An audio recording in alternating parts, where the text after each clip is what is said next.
I'm here in Florida. My name is David Treece, and a lot of people are outraged that this law has passed in Florida.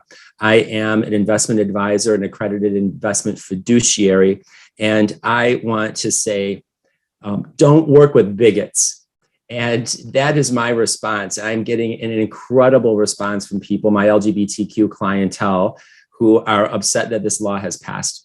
And this is nothing new that we have had to deal with bigots. And I am not going to soften it. These people are bigots. And that law was intended to promote bigotry. And I had this conversation with a straight client who said, well, this is about kindergarten, and this is about trying to just make sure that things are appropriate for the ages. That is false. And I corrected him really fast. I said, this actually was what you call the plausible deniability. Oh, we're just going to do it because of this reason. The sponsor of that bill admitted that there was no issue. There was nothing that he was trying to solve. There were no complaints. There were no problems. This was all about creating a bogeyman, creating an issue that you can grandstand, raise money off of, gin up the base.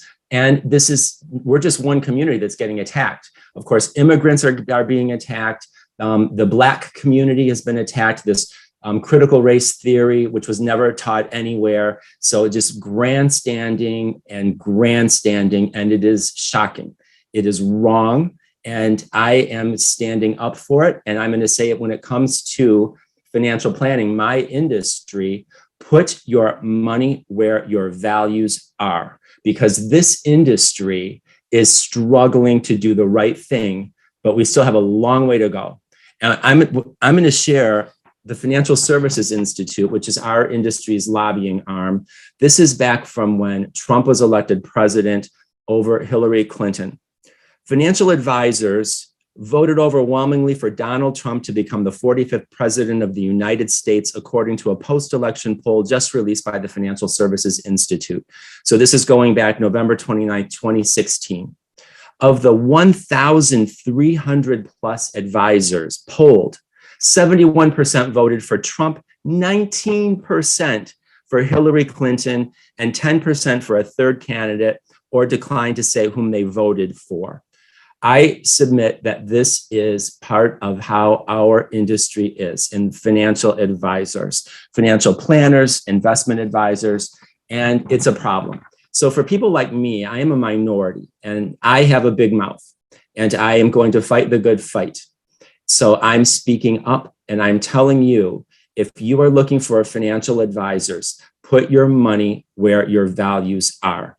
Do not support people who are supporting don't say gay bills, or supporting candidates who are diametrically opposed to your best interest. We are fiduciaries. We have a duty to always do what's in your best interest. And I tell my clients, I want you to have that same duty to yourself. Often people overspend, undersave, get involved in Ponzi schemes, whatever it may be. But now is a time to put your money where your mouth is. Look at what's happening in Ukraine. And here you have all of these companies, the biggest, most valuable consumer brands in the world. They are all pulling out. They're all saying, no, we cannot support this. Enough is enough. It's taken some pressure to get some of them to do that, but it is the right thing to do. And hopefully it will be constructive as part of all of the sanctions. Speaking of which, I'm on a roll here. This is something I'm going to read that is shocking. This is from First Trust Portfolios. Again, this is representative of our industry. They do a Monday morning newsletter, Monday Morning Outlook. This is from February 22nd. And here they say, in a financial document about the markets, about upcoming economic announcements for the week, sure, the Biden administration might try to exert pressure on Russia through economic and financial sanctions. You think that they might? The most successful, most brutal sanctions, most unified ever against a country, more so than even Iran.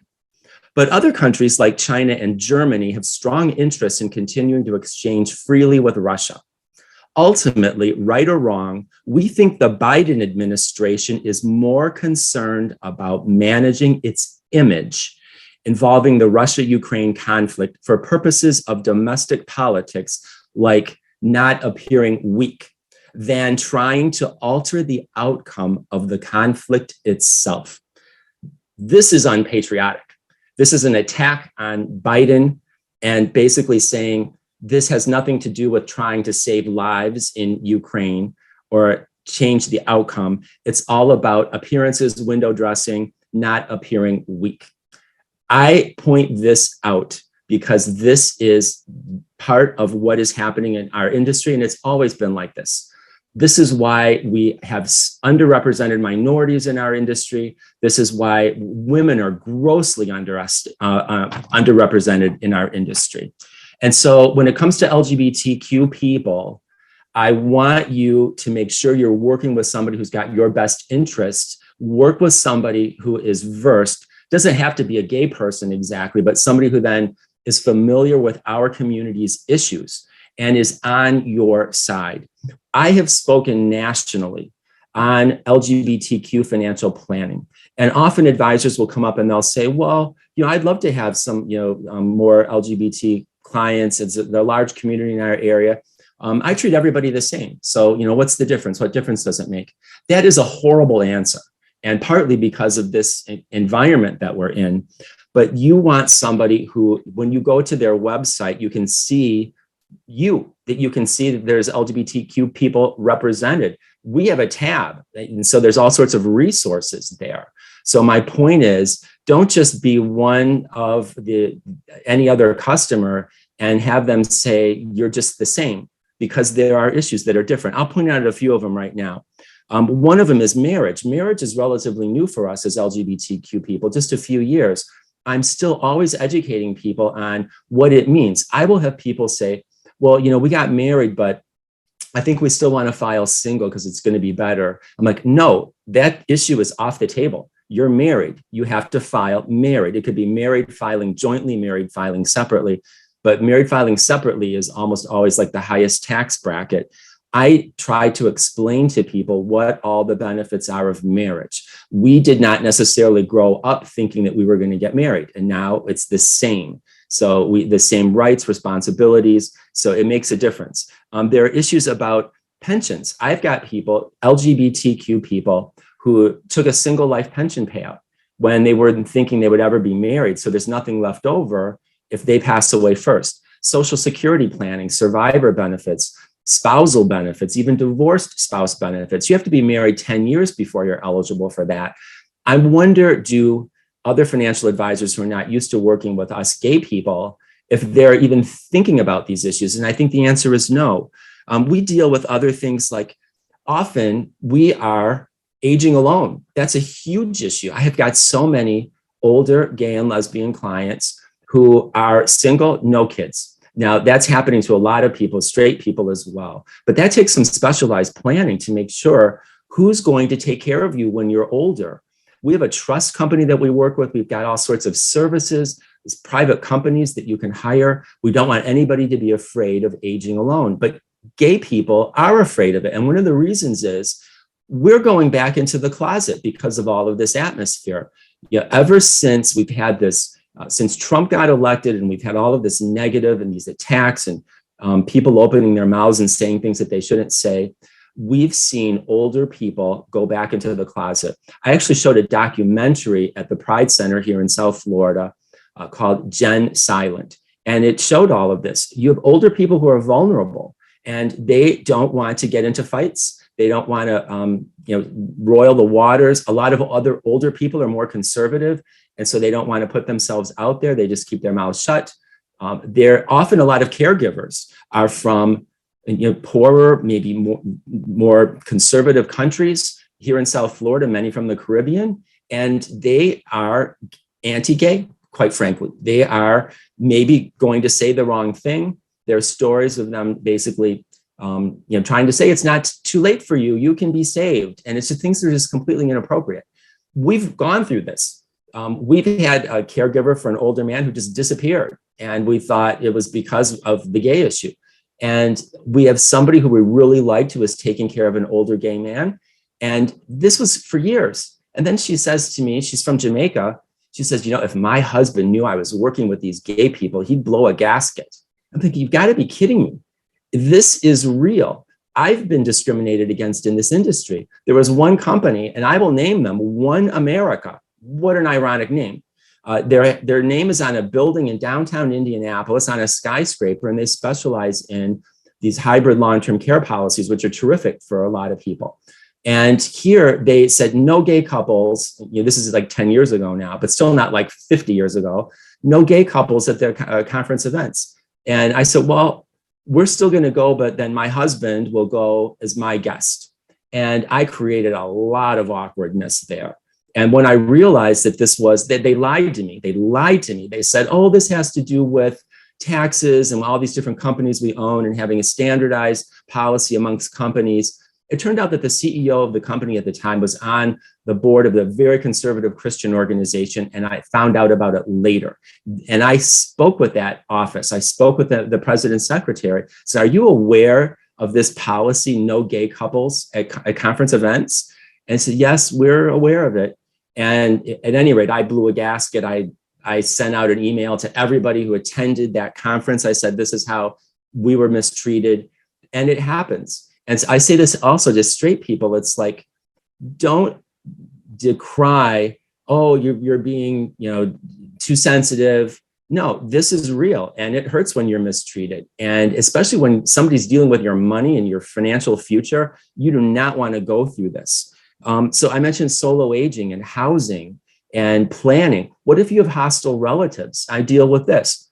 I've had people say, I want to make sure we've got all of our documents done because, so-and-so is going to come in, and that's something we ask about. We want to make sure that you've done will, power of attorney, advanced healthcare directives, that they're readily available and that they're done so properly that nobody else can go in and try to fight them. I mean, there's so many other issues. I mean, we've got younger people who are dealing with adoption and surrogacy. We've got attorneys we work with who will help. That's a financial planning issue too, because this is very expensive. I have clients, gay men, who are HIV positive. There are healthcare issues. I've been able to get them approved for long-term care insurance here in Florida. And I think the average advisor just would have no idea how to deal with this and maybe even be uncomfortable with it. One of the things I want to say, and I pointed this out to people when they want to say, oh, don't separate people into groups. This is very real. People will say, LGBT people, oh, I'd like to maybe get those documents done. Do you know an attorney who will do them, who's gay friendly, or an accountant? That's always the question. If I give a referral, the next question is, are they part of the community? Are they gay friendly? That question wouldn't even come up if it weren't an issue. And so I make sure that all the people I'm referring to, and most of them are straight, admittedly, but they have LGBTQ clients and they have no problem with it. They've got experience with it. They understand us and our issues. And I want that issue off the table. If you're going to be working with people who are managing your well-being, you should not have any doubts that they're on your side. And I'm telling you, in this industry, unless you know otherwise, you should have doubts. Look at that bill that passed. Don't say gay. Well, I do say gay. I am gay, gay, gay, gay. And I am on fire. And I'm dealing with so many people who are calling me who are on fire about this too. The stigma is real. This bill was intended to bully. It was intended to send a message that gay people are not okay. The founder, or the sponsor rather, of this bill said, oh, all of these people are coming out. And then the spokesperson for Governor DeSantis said, oh, you should call this an anti-grooming bill. Like, we gay people are trying to groom kindergartners to be gay. And it's incredibly insulting. There were calls for her to resign. Of course, this is what a lot of people who are supporting this bill and DeSantis want. They want this bullying, and we have to stand up to it. I mean, bullies bully because they can, and you just have to speak up and stand your ground. And that's what I'm doing here. And I'm also saying, regarding our financial planning community, is we need to be better. We need to stand up to this too. And unfortunately, I think too many people are supporting the people who are against us in this industry. And I've had a big mouth. I've opened my mouth many times before, even to our broker dealer. And I was volunteering then on a diversity committee and speaking to everybody nationally on LGBTQ issues in financial planning. And I've done this, and it matters that our community is at the table, that we are represented. And for your financial future, if you're an LGBTQ person, look at this industry, take some inspiration from all the people who are fighting back, and make sure you are not vulnerable or working with people who are looking down on you or working against your best interests. So that's my little rant. I'm David Treece, Treece Financial Group. If we can help you with anything, I always say this to anybody, don't hesitate to reach out to us. And I'm on fire, but I'm like this all the time, actually. Thanks for tuning into my rant, and we appreciate any feedback, and blessings to you all. Fight the good fight. I'm doing it, and I encourage you to do it as well.